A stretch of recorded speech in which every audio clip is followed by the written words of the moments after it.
Hello, ladies and gentlemen. This is Brett Keane.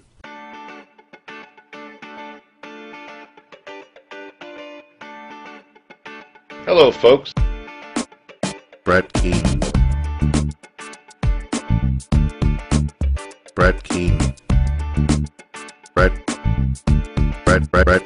Keane. There are two types of people in the world: givers and takers.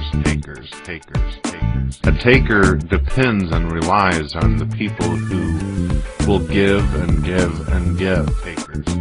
If you wanted to do something nice, this is what you call an Amazon wish list. We should be givers and takers, not just to take so we can have some piece of property, but to take whenever it's a necessity. MP3 player, Nintendo Wii, Sony Bloggy Touch, Sims 3 for Xbox, Fallout New Vegas, Fable 3, Sony Vial, one could always use a better computer, the World of Warcraft Cataclysm Collector's Edition, Logitech HD Pro Webcam C910, a new microphone. You don't have to have it gift wrapped. A taker likes to see themselves as a giver. If you feel the need to support me for the hard work that I do, PayPal. You come to me for entertainment and fun and all that kind of shit. Takers are the type of people who will lie, steal, cheat, destroy, do whatever it takes in order to get what they want. We're going to lose our home and everything we have. Bad health issues, diabetes, hydrocephalus, 9 surgeries. My home will be auctioned. I need a solution, people. You people out there who believe everything you're told and shit, there's something wrong with you. You really need some fucking help in that situation.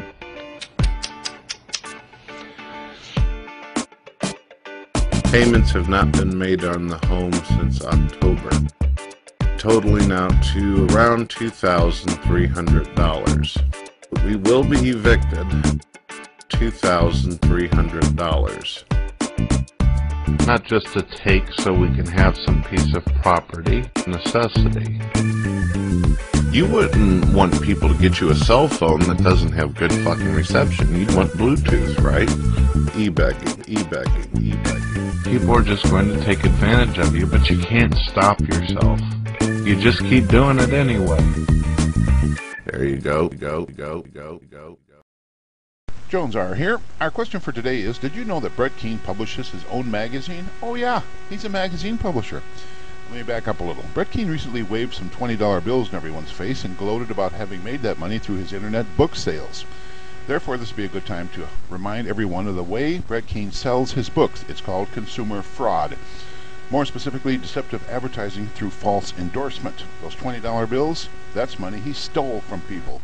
Let me show you what I mean. Let's visit Amazon.com. This is the page for Brett Keane's book, Eternal Undying Love 2, The Second Coming. The editorial reviews for Brett's book contain these gems. Bruce White from The Best of Horror magazine writes, I read the first one, Eternal Undying Love, and this sequel is just as great as the first. And Shelley Smith from Vampire Fans magazine writes, Eternal Undying Love 2 captures it all, compelling horror and powerful wording. One slight problem here, these magazines don't exist. They're fictitious. Brett Keane made up the names, made up the magazines, and made up the endorsement in order to fool people into thinking his book had been endorsed by magazine editors. This is called deceptive advertising through false endorsement. It's a form of consumer fraud. It's not ethical, it's not legal, but it's the only way Brett Keane can sell his books because they suck so bad. And even more amusing fake magazine reviews found on the Amazon page for Brett's book, Eternal Undying Love 3, Serpents in the Cradle. Look at this here. Oh yeah. This book gets a ringing endorsement from the editor of Serpent's Cradle magazine, a publication of serpentscradle.com.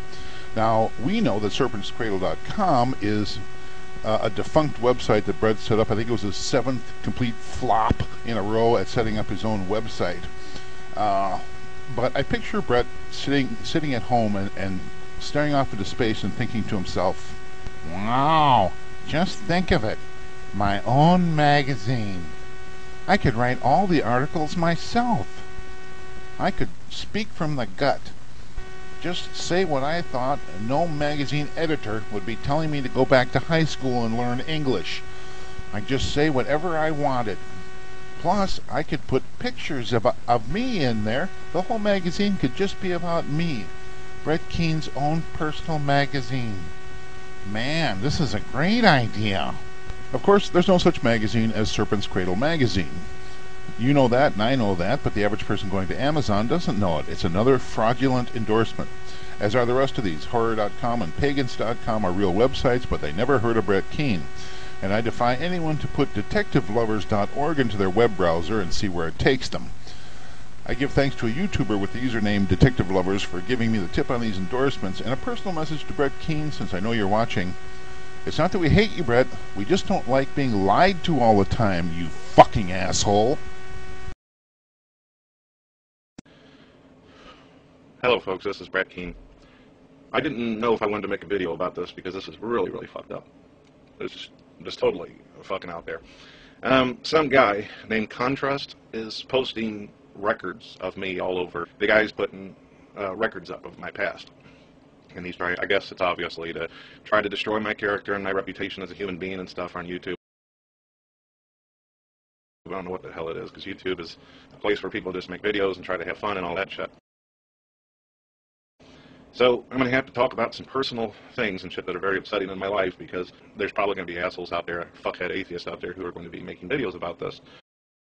So I figured before it excels and turns into a huge-ass ball of flame flying my way, I figured I'd deal with it right away. Okay. Obviously, he went to some kind of public records thing and copied and pasted the information that was on there to paste on these different websites. They're basically abuse charges. One that is towards Cindy Keane and one that is towards my wife, Dawn Keane. I've only been married once. Cindy Keane is actually the name of my mother, who is dead. Okay. When I was 18 years old, and you'll see the dates on the charges that you see on there,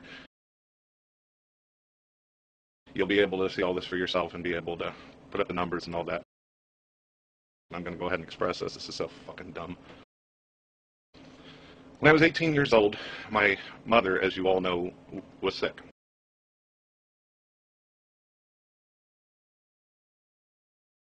Now for the second charge that he has publicly posted, the one with me and my wife.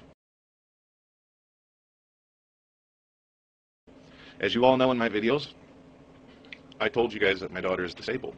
She has hydrocephalus. She was born with meningitis, and it caused her to have water on the brain, and she has this condition that she has to live with for the rest of her life, a shunt in her head.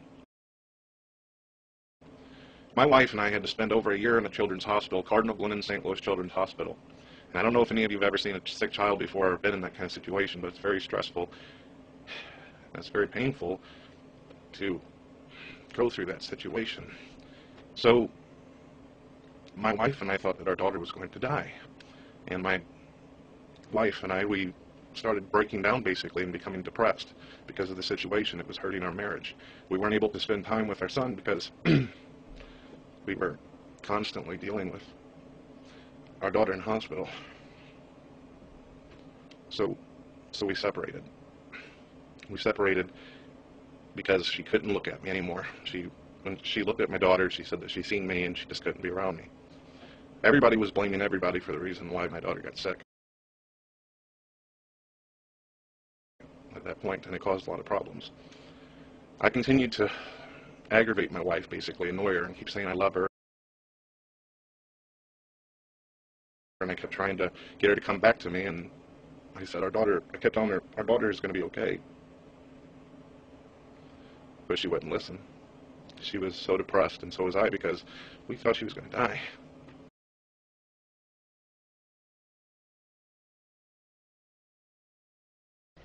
Hello folks, this is Brett Keane, and this video is about an accusation video made against me and my wife.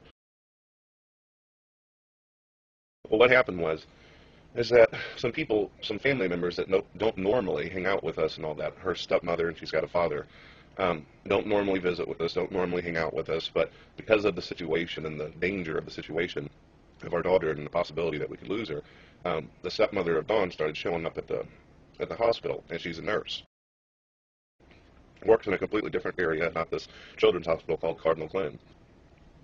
So what happened is that the stepmother has always been mean and nasty and terrible, total shit disturber.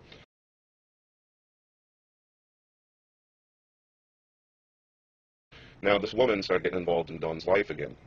And she promised Dawn, she said, Dawn, your daughter's in a really, really bad way, and she's going to be needing to be monitored the whole 9 yards. And what we need to do, her plan was to take Dawn out to her own home way out on a fucking farm. So what happened was, is that Dawn made a deal with this woman that she would go out. So this lady, being an experienced nurse, could watch over our daughter and help. The problem is that the woman didn't really want me involved, even though I'm the father. I'm the father of Angelica and Daniel, and she didn't want me around.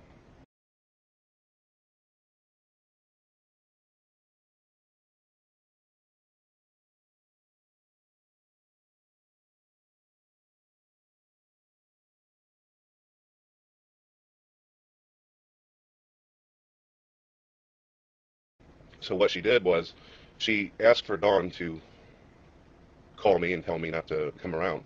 And now Dawn didn't understand that whole situation, but Dawn had to make a choice. She either gets into a big explanation with me about the situation, or it's fucked up. It's a ridiculous situation, but the lady didn't want anybody else around. And Dawn told me that that was the case. This is the situation. And I was grieving, and I was upset already because of my daughter, and I wanted to see her, and I wanted to help Dawn to be able to help our daughter get back healthy again, or at least try to do the best I can to stabilize her. Well, the woman, the situation kept getting worse with our daughter, so I was very emotional. I was a wreck because of what our daughter was going through, and I wanted to be a part of the situation as any good father would want to. Well, the lady told my wife to try to get some kind of restraining order to keep me away from her country home.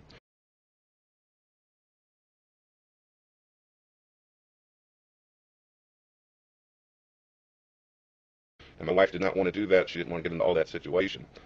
But the stepmother went ahead and, sorry, we've got somebody weeding in our grass. The stepmother went ahead and tried to get a restraining order against me to keep me away from her house. She just wanted to keep Dawn and Angelica there so she could do the monitoring. She just wanted to deal with the nursing part of the situation. Yeah, thank you. I appreciate it. Like I said, it's a retarded situation. The stepmother helped in getting a restraining order against me because she simply wanted to keep me away from her home up in the countryside. So I guess I'm going to let Dawn explain what the woman told her to do in order to get the restraining order. And a lot of you, it won't make sense to. Maybe some of you have had to deal with this kind of shit in your life. I don't know, but here you go.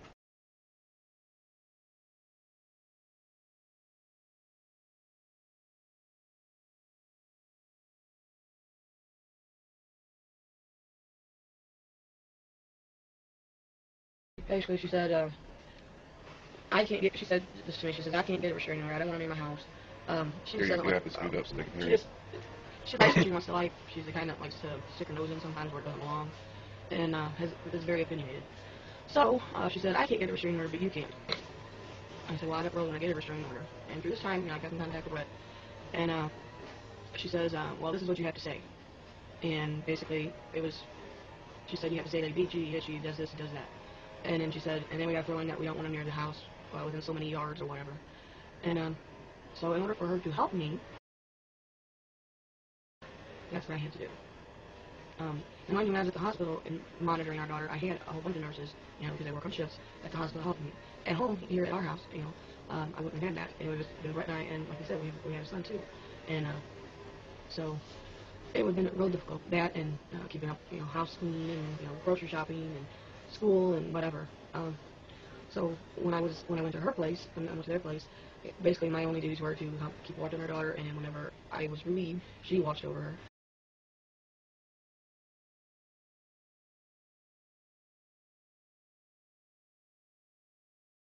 So she ended up basically doing what my mother did in the fucked up situation that I was in whenever I was younger.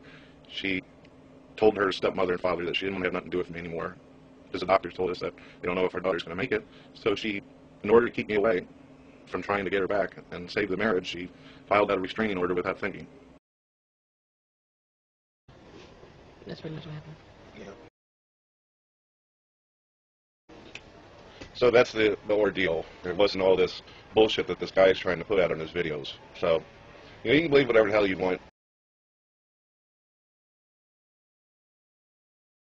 There's absolutely no information or description of why it is that these charges get put out or anything. They just simply say restraining order and stalker situation, blah, blah, blah.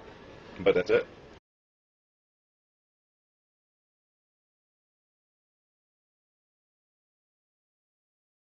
that's the situation, and this has been explained in the past.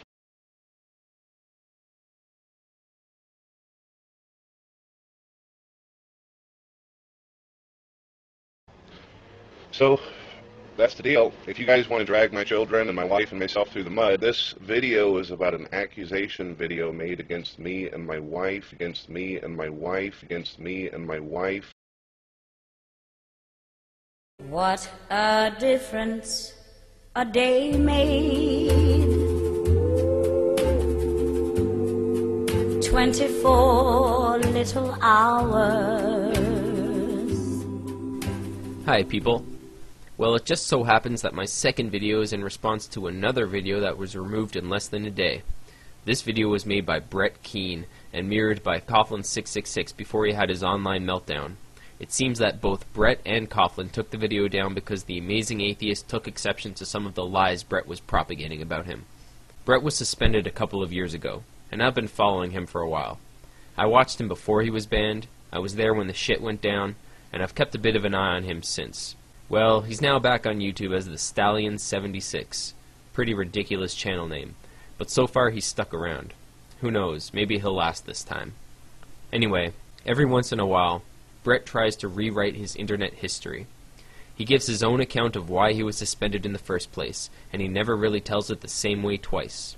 The one thing that's consistent is that he's always the big victim. He's always just the normal atheist video maker who wants to talk about religion as well as politics as well as movies and music until he's viciously persecuted by Christians as well as Muslims as well as pagans as well as atheists as well as others because his views are just so damn subversive and threatening to the status quo. So that's what he was doing in this video he removed. He was trying to rewrite history again. And that's prompted me to set the record straight. So sit back, kiddies, grab yourselves a nice bowl of popcorn and a steaming cup of delicious Ovaltine, because I'm going to tell the story of Brett Keane. First, let's take a look at who this man is. He was one of the first notable atheists on YouTube. He likes to think of himself as some kind of intellectual, though he constantly makes grammatical errors and misuses or mispronounces words. I'll give a couple quick examples. He often says, "I seen this," or "I seen that a while back." He says the word whenever, though he really just means when, and he says counterdict instead of contradict. He also thinks insultive is a word. Not to be insultive or offensive. Aside from these linguistic errors, there are certain words that he thinks make him appear to be smarter than the average bear. His favorite word is situation. Everything is a situation, either a situation or an issue. Also, he says as well as when he should really just say and. Anyway, people generally subscribe because he's always pumped out about 5 videos a day. That's because he doesn't have a fucking job. In fact, to my knowledge, in all the hundreds of hours of video he's uploaded, he's never mentioned ever working a real job in his life.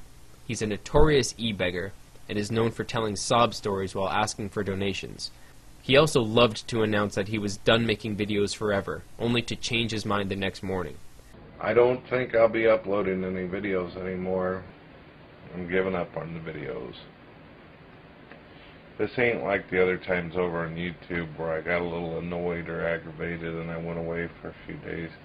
This is permanent. He did this in the hopes that some of his more mindless viewers would beg him to stay, and consequently his ego would be stroked. To get a better idea of what we're dealing with here, let's examine his current YouTube channel page. Brett Keane talks about religion, government, movies, games, music, and all the other fun stuff life brings. What is it about people on the internet capitalizing random nouns? Anyway, what does he have under occupation? Author, musician, and other stuff. Very interesting. An author and musician. Just to be clear, no publisher has ever decided to publish anything written by Brett. A website-based press prints copies of his book on demand whenever some poor sucker who watches his videos gets curious enough to shell out $15 to see what Mr. Keane has written. What they get are pseudo-religious fantasy/horror novels that haven't even been spell-checked.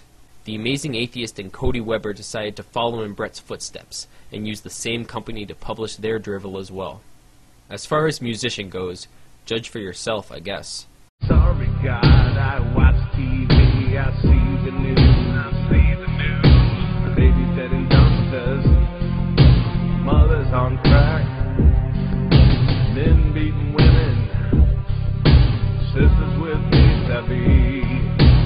I have a sneaking suspicion the other stuff under the occupation heading refers to some sort of tax-funded social benefit program. Now, let's see what the self-proclaimed author has in his channel info. I was a Christian for 15 years, lost my faith and became a atheist. I love spending time with my family. With my spare minutes, I make videos about whatever comes to mind, usually proving religion to be false hope. I like making friends on the internet. Been doing internet shit for years. I like making the videos because it makes people smile and sometimes educational. For me, it's a great stress relief. Helps me relax. I plan on sticking around, but you never know what life may bring. I have health issues. However, as long as I feel okay, I will make videos. Sometimes I make too many, some may complain, but every video I'm proud of and stand behind them. Also, I like helping friends out by putting their vids up. I think you all will enjoy those vids as well. You guys take the time to watch me, so I take the time to make the best vids possible for your enjoyment and hopefully to educate others. Thank you always for your support, friends. A skillfully written bit of prose. He's obviously a natural wordsmith. Okay, let's talk about why this fat fuck was banned to begin with. He racked up a lot of enemies by being a block-happy, censoring douche. People don't like to be blocked, especially when they're simply pointing out an inconsistency or a falsity in a video. Brett became known for going back on his word and lying about past events that people had seen with their own eyes, and if anyone decided to call him on it, they'd find themselves promptly blocked from his channel. This is the main reason that, when some dirt surfaced about him, so many people were enthusiastic about pouncing on the fucker and burying his pathological ass. The first main event that led to his downfall was when public records of past domestic abuse charges filed on him by his wife were discovered. It was actually the second time this had been exposed, but his second attempt at explaining the charges contradicted his first explanation, which was a clear indication that he most likely smacked his wife around. Very soon after this happened, in perfect Brett Keane fashion, he tried to drum up some sympathy by making a poetry video about his dead mother. The only problem was, he plagiarized the poem. It was a poem by Judy Burnett about her dead father entitled Dad. Brett retitled it Erase My Innocence and made it about his dead mother. The video description simply said, by Brett Keane. The video consisted of text popping up on the screen with organ music playing while he stared at the camera holding his head and looking somber. The text was nearly identical to Burnett's poem. Brett merely changed a word or two here and there. He was probably one of those students who thought it was fine to copy a page out of a book if you switch words around. Now, to think you can get away with shit like that on a worldwide web full of search engines is absolutely moronic. In fact, prior to YouTube, Brett had been run off an atheist forum called Atheist FM for plagiarizing an essay. Apparently, he didn't learn anything from that experience. A user named Judalicious made a video exposing his plagiarism of the poem, which has been mirrored by a few people. I'll provide a link. So now Brett had haters coming at him left and right, calling him a wife-beater and a plagiarist. He decided to strike back. Brett and a nearly retarded Christian YouTuber named Firefly515 declared e-war on all of their haters, giving them 48 hours to remove any video containing their content. So now it was on. Brett and Firefly started DMCAing people, and rather than warding haters off, it generated more and made the haters even more adamant about destroying Brett Keane's reputation on the internet. As the pressure mounted on Brett, he became erratic. He put up videos accusing everyone he could imagine of being behind this barrage of hater videos and comments. He even threatened to sue YouTube for not stopping the attacks. He said some bullshit about his lawyer telling him he had a great case, and pretty much everyone laughed at him. The situation finally came to a head when somebody got a hold of his personal address and started spreading it all over YouTube. Brett freaked out, and he thought he finally knew who was behind all of his recent troubles. It must have been the guy who ran Atheist FM, the forum on which he was first exposed as a plagiarist and a wife-beater. So Brett got a hold of his personal information and put it in a video description. Not long after that, he was suspended for dropping docs. A little while later, his second account, BK Wolfman, was shut down as well. Brett went to other video sites and whined about how he had been persecuted. He lashed out at the amazing atheist, accusing him of being behind the entire series of events. Keane always insists that all of his haters are actually a maximum of about 6 people pretending to be hundreds. He tried to return to YouTube countless times, but was usually shut down within a day or two. It seems that this time, YouTube might be giving him a second chance. Or maybe they just haven't noticed he's back yet. I guess only time will tell if he sticks around. As Brett aptly puts it, you never know what life may bring.